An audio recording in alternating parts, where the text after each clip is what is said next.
My most important assignment on the RAC Rally this year has to be working on the Daily Express coverage of this major event. I'm meeting with sports editor Ken Lawrence today. They're in time for scrutineering Saturday morning, and we'll have a look at scrutineering and then hope to meet up with Chris sometime in the afternoon. Chris is going up Saturday. Well, I'll meet with him in the press headquarters, chat to him. I'm going to drive around the whole route, see where he's going, and then we'll work out some sort of schedule. I think normally he works from headquarters because all the information comes in there. I'm hoping to get stuff out in the field. I think Group A would be quite interested to see what Tony Pond does in the big Rover.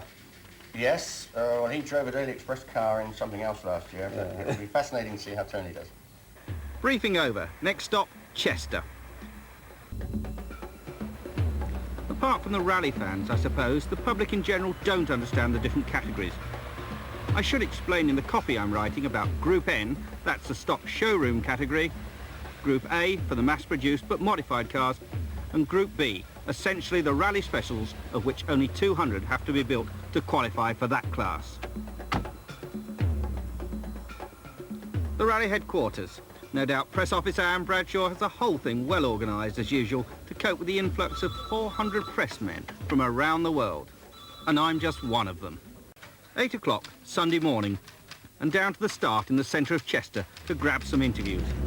First priority, to talk to Callie Grundle. Now you're the favourite to win Group A. What do you think about that? Oh, yeah, I think it will be difficult, but for sure we try.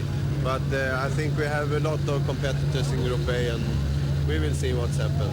Who are you particularly looking for? Tony Pond, I suppose? And yeah, Tony Pond, we know he's very, very fast, and I think we are 5 very fast Swedish guys too. What's it like, this Porsche? Very nice, yeah. Good old man's car. Is it? Nice and comfortable? Yeah, big powerful engine and nice and quiet and reliable, so it's all right.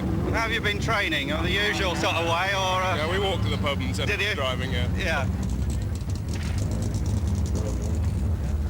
David Llewellyn, Nissan this year on the RAC. Next year it could be an Audi. Yes, hopefully it'll be an Audi. I've signed for Audi for the Open Series next year, and hopefully we'll be able to do the RAC to finish off the year as well. A lot of people say you're the new coming man of Britain. Well, it's difficult for me to say, but I hope I am. Tony Pond, you've got this big beast. What do you think about Group A?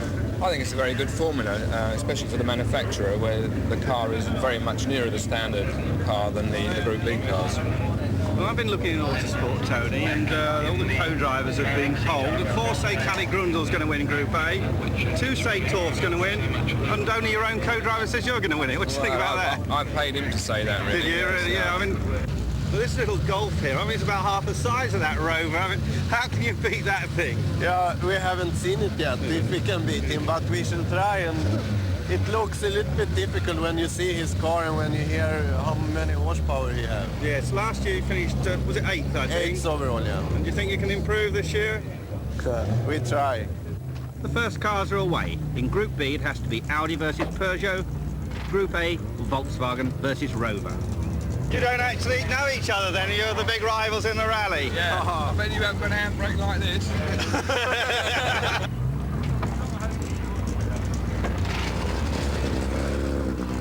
Car number 20, and already the mayor looks as if he's had enough.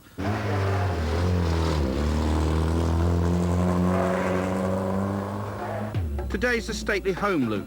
I hope I've made the right decision to miss stage 1 at Knowlesley and go to the new stage at the Duke of Devonshire's home, Chatsworth Park. Quite a tricky hairpin this, and Hannu Mikkola looks good. Audi Quattro coming along now. This is the Hannu Mikkola Arnie Hertz Audi Quattro.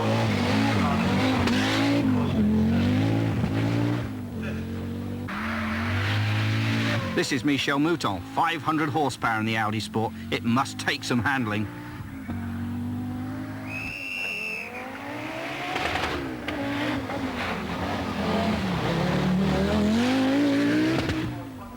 Salomon's Nissan. Nice to see Timo back after his injury. John Stuff'em Buff'em, the only American in the rally with his Quattro. Callie's using the grass, but the VW sounds very crisp. Championship Group A driver. And now some staggering news from the Lombard RAC Rally. So crashed on the first bend of the first stage and is reportedly out of the rally. Early reports say Pond out. hit a tree. Would you believe it? Managed to drive Just the my back luck to and miss it. out of the stage, but could go no further. Coming along now. This is the Here's Hanno again, making plenty of waves.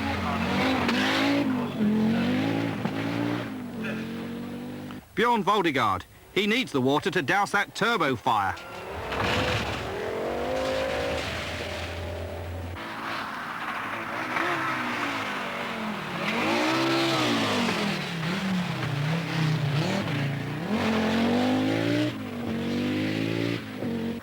Michel Mouton, but she'll be fastest here.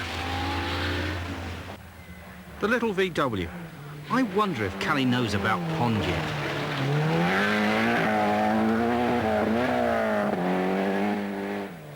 A lot of drivers dislike these Sunday stately home stages, but I think they are vital to bring the rally closer to the general public, and they can be very entertaining. The final stage of the Sunday Loop, an evening drive around Oulton Park, the first of a great deal of night rallying in this event. I should have the chance of talking to some competitors before the start of this stage. 5, 4, 3, 2, 1, go! Well, Callie, you're at Oulton Park at the end of the first day. How have you been getting on? Not so bad. I think I drive my own rally. I don't think about the other Group A cars' times, and we try to go safety. Some safety flat out round Oulton Park in the pitch black. We introduced you to Tony Pond. That was to put him off because he went off on the first stage. That was a pity. Yeah. How are you getting on against Torf and some of the other... I also spoke to Peter Diekman, Callie's experienced co-driver. Because they're all behind you, so you can't get their times. Yeah. Yeah. But I hope we still close in the... Well, you find out when you get back to Chester, have a nice sleep and get ready for the real part of the rally, yes. 3, 2, 1, go!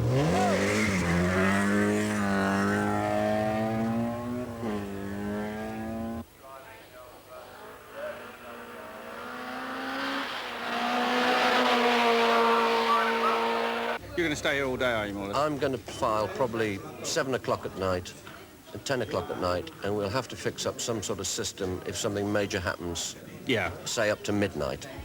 Because the rally system itself is very good, but might just catch something at the last minute which doesn't filter through until half an hour later, and that'll work well, and then we can beat everybody else. Right. I'm going to look especially for the story of Malcolm Wilson moving up, because he is battling for second place. And then there's a very interesting story of that little Volkswagen, Callie Gundel, because he's moved up possibly into the top 10 by then, blowing off Roger Clark in a Porsche, a little VW. Yeah, It's just amazing, really. It's nice to catch up with the competitors again, even if this service area is in the wilds of the Yorkshire moors. There should be plenty of activity here, but all the VW will need is a 5,000-mile service in about 3 minutes flat. I've arranged to rendezvous here with my old mate, the Motoring News World Championship rally reporter, Mike Greasley, so that we can exchange some notes about the rally so far. He's a particularly good friend of Callie Grundle, for instance. How good do you think he is, Mike? There's a lot of people saying that, you know, really he's too good to be in Group A. I think he is, basically, but he's a very sensible guy and knows that in order to make an impression he's got to do well in Group A first of all, and then sort of, you know, move up to Group B. Well, it's unbelievable, really, a little Volkswagen Golf like and finishing in the top 10 in rallies like this. I mean, he finished 8th last year, and right. I find it hard to believe all these supercars. I suppose it's reliability of car and driver. It is really. I mean, the car is super reliable and has been all the year long. And every World Championship rally he's been on, he's made a great impression. And Sanremo, when he finished 6th in Italy, was absolutely fantastic, that drive. Mike's always in the know. He says Vatanen is now well in the lead over Mikkola and that Grundle leads Group A. Hague Hall. It was a new stage last year, and they reckoned it's about the best tarmac stage on the rally. The drivers have been up now for 36 hours, rather them than me. Wednesday morning, Oulton Park. This is the RAC Hill Climb Championship course with an extra loop added on. John Buffon seems to be enjoying it. Look at the four-wheel drive grip.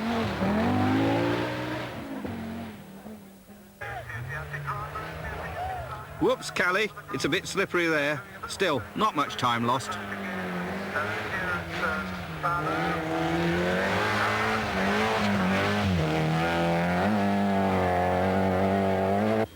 Back to the press office briefly to check the leading positions on the computer terminal.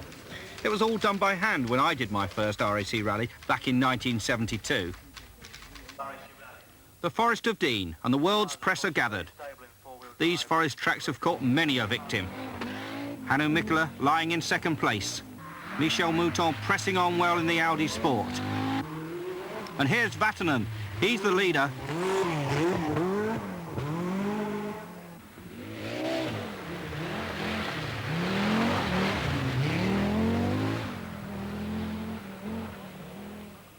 Timo Salonen very sideways indeed. And that's John Bupham still on the straight and narrow. And Kalle Grundle smooth and swift in the little Volkswagen.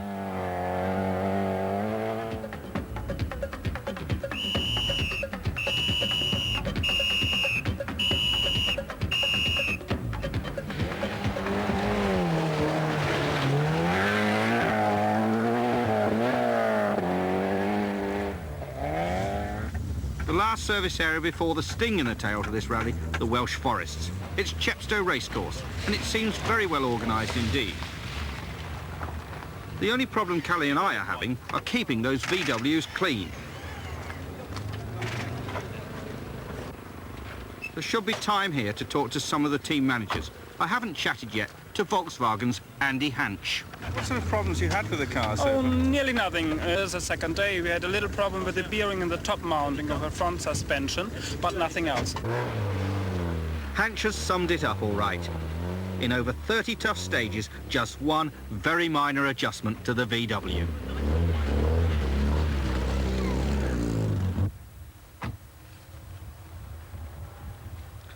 There must be more romantic places than a Welsh phone box on a cold winter's evening. I rang HQ to check the latest results. You're going a bit fast for me, that's it. Yeah, McRae, yeah. 8 Meta. Yes. 9 Fisher. Yeah. 10 Ericsson. Ericsson. What happened to Grundle? Sorry? Kalle Grundle, who was leading Group 1. He's out, I'm afraid. Can you tell me... Hold on, I'll put some more money in. Sorry? I'll just put some more money. Can you tell me what stage he went out on and why? 37, and he just stopped at the stage. Just... I presume it was mechanical. Just... OK, just stop. OK.